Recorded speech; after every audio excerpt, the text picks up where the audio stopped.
A 13,000-mile dragon of earth and stone winds its way through the countryside of China with a history almost as long and serpentine as its structure.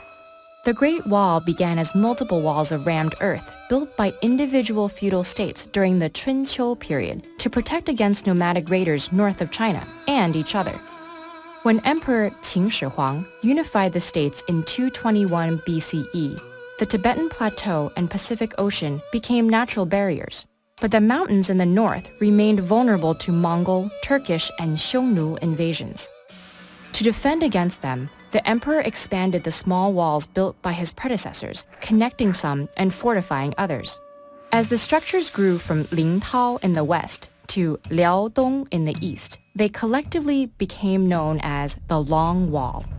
To accomplish this task, the emperor enlisted soldiers and commoners, not always voluntarily. Of the hundreds of thousands of builders recorded during the Qin dynasty, many were forcibly conscripted peasants, and others were criminals serving out sentences.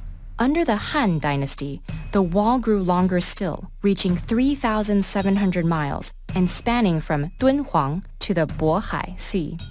Forced labor continued under the Han emperor Han Wudi, and the wall's reputation grew into a notorious place of suffering. Poems and legends of the time told of laborers buried in nearby mass graves, or even within the wall itself. And while no human remains have been found inside, grave pits do indicate that many workers died from accidents, hunger, and exhaustion. The wall was formidable, but not invincible. Both Genghis and his son Kublai Khan managed to surmount the wall during the Mongol invasion of the 13th century. After the Ming dynasty gained control in 1368, they began to refortify and further consolidate the wall, using bricks and stones from local kilns. Averaging 23 feet high and 21 feet wide, the wall's 5,500 miles were punctuated by watchtowers. When raiders were sighted, fire and smoke signals traveled between towers until reinforcements arrived. Small openings along the wall let archers fire on invaders, while larger ones were used to drop stones and more. But even this new and improved wall was not enough.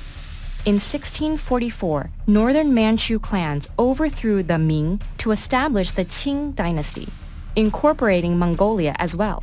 Thus, for the second time, China was ruled by the very people the wall had tried to keep out. With the empire's borders now extending beyond the Great Wall, the fortifications lost their purpose.